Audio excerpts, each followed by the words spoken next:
संकरण निकालना सीखेंगे कि sp2 संकरण किस तरीके से निकलता है। sp2 की जो परिभाषा होती है ना हमारे पास में, एक s और दो p आपस में मिलकर समान ऊर्जा के तीन नए संकृत कक्षक बनाते हैं। इसको ही हम sp2 संकरण कहते हैं। इसे ही हम इस sp2 संकरण बोल देंगे। तो परिभाषा आप इस तरीके से भी दे सकते हो इसकी।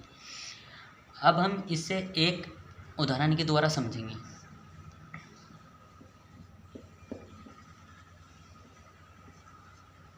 ये हमारे पास में एक एग्जाम्पल है जिसके द्वारा हम sp2 संकरण निकालना सीखेंगे। अब हम सबसे पहले हमारा काम होता है कि सेंट्रल एटम देखना। सेंट्रल एटम देखते हैं हम जब भी हम हाइब्रिडाइजेशन निकालते हैं या संकरण निकालते हैं। सबसे पहले हमारा काम क्या है कि हम इसमें देखेंगे कि सेंट्रल एटम क्या है। हमारे पास में बी सेंट्रल एटम है यहाँ पे, क्योंकि बी से 3 क्लोरीन जुड़े हैं। बी का जो एटॉमिक नंबर होता है वो हमारे पास में 5 होता है। 5 इसका एटॉमिक नंबर है। पीरियोडिक टेबल में ये 5वें स्थान में है। इसका जो इलेक्ट्रॉनिक विन्यास हो जाएगा हमारे पास में 1s2 2s2 2p1। ये हमारे पास में इसका इलेक्ट्रॉनिक विन्यास आ गया है। पहले हम इसमें देखते हैं कि जो सेंट्रल एटम है वो क्या है। हमने देखा सेंट्रल एटम हमारे पास में बी है। बी का हमें देखना होता है कि एटॉमिक नंबर क्या है। हमने देखा कि इसका एटॉमिक नंबर 5 है। अब हमें इसका इलेक्ट्रॉनिक विन्यास करना होता है। हमने इलेक्ट्रॉनिक विन्यास कर दिया है। ये हमारे पास में इलेक्ट्रॉनिक विन्यास आ चुका है। अब हम ग्राउंड स्टेट बनाएंगे इसकी, ग्राउंड स्टेट, क्योंकि हमें संकरण निकालना है। संकरण निकालने के लिए हमें इलेक्ट्रॉनिक विन्यास भी पता होना चाहिए और फिर ग्राउंड स्टेट बनाते हैं हम इलेक्ट्रॉन की सहायता से, इलेक्ट्रॉनिक विन्यास की सहायता से। तो हम लिखते हैं 2s यहाँ पे और 2p यहाँ पे।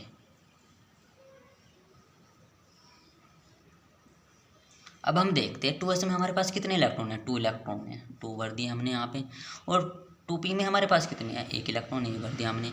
अब हम एक्साइटेड स्टेट बनाते हैं इसकी। एक्साइटेड स्टेट में एक इलेक्ट्रॉन उत्तेजित अवस्था में आ जाता है और वो दूसरे उपकोष में पहुंच जाता है। दूसरे उपकोष के कक्षक में पहुंच जाएगा हमारे पास में। जैसे यहाँ से एक इलेक्ट्रॉन उत्तेजित अवस्था में आ जाता है। यहाँ से पहले इस तरीके से ये जो यहाँ पे है ना हमारे पास 2s में एक इलेक्ट्रॉन है, जो ये वाला है, ये उत्तेजित अवस्था में आके यहाँ पे पहुँच जाएगा।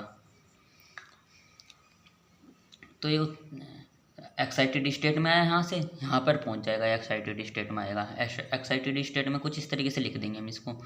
और हमें एक चीज़ का और ध्यान रखना होता है कि हमारे पास में सेंट्रल एटम से क्या क्लोरीन जुड़े हैं। हमने देखा 3 क्लोरीन जुड़े हैं, तो हमने देखा यहाँ पे 3 ही कक्षक हमारे पास में खाली है। तो हम इसका मतलब हम 3 क्लोरीन जोड़ सकते हैं। अब हम संकृत अवस्था में देखेंगे कि संकृत अवस्था में हम क्लोरीन जोड़ेंगे यहाँ पे, इसलिए हमने इन्हें सिंगल रखे हैं। यहाँ पे सिंगल रखने का मेन कारण है हमारा, क्योंकि एक क्लोरीन यहाँ पे जुड़ेगी और एक यहाँ पे और एक यहाँ पे।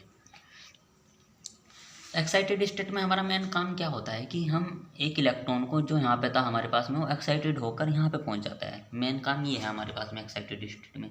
अब हम देखते हैं electronic structure of BE in BeCl3।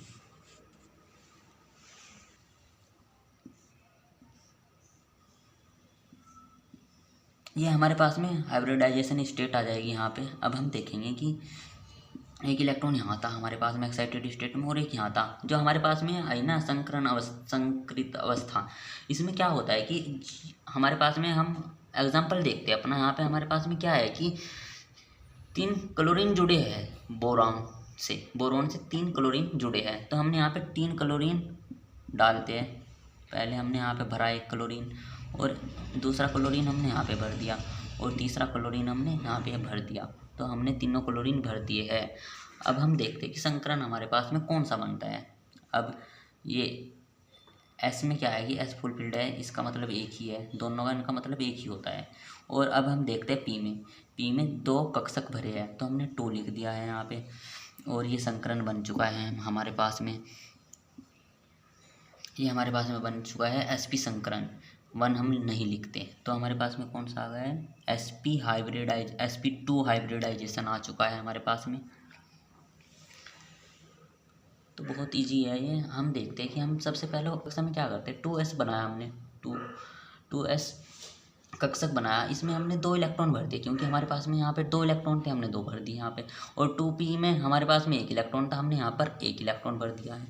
अब हम एक्साइटेड अवस्था बनाते हैं, एक्साइटेड स्टेट बनाते हैं। उत्तेजित अवस्था में क्या होता है, यहाँ से 1 इलेक्ट्रॉन यहाँ पहुँच जाता है, वो भी एक्साइटेड स्टेट में। तो हम इसे यहाँ ना लिख कर यहाँ पर लिख देते हैं। एक्साइटेड स्टेट में क्या होता है कि यहाँ से 1 इलेक्ट्रॉन p उपकोष के कक्षक में पहुँच जाता है दूसरे में, क्योंकि पहला तो पहले से ही भरा है, हमें सिंगल ही रखने होते हैं क्योंकि हमें क्लोरीन भी जोड़ने है आगे जाके इसमें।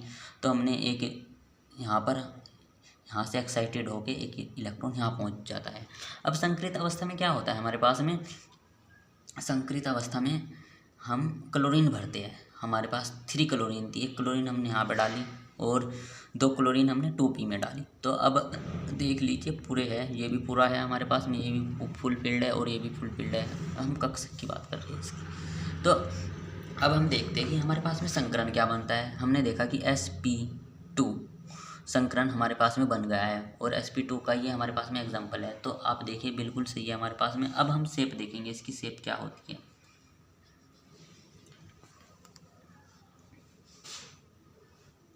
इसकी शेप हमारे पास में होती है, पहले हम इसकी शेप बना लेते हैं।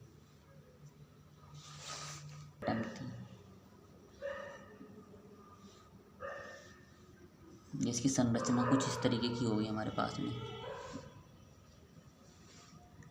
जिसकी संरचना है। और जी हमारे पास में क्या है, एंगल है 120 डिग्री का। और जो शेप का नेम होगा ना हमारे पास में, वो होगा ट्राइगोनल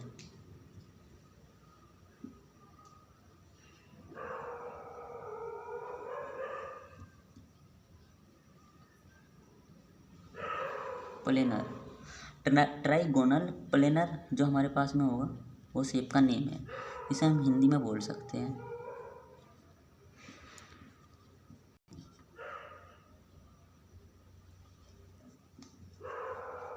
होगा हमारे पास में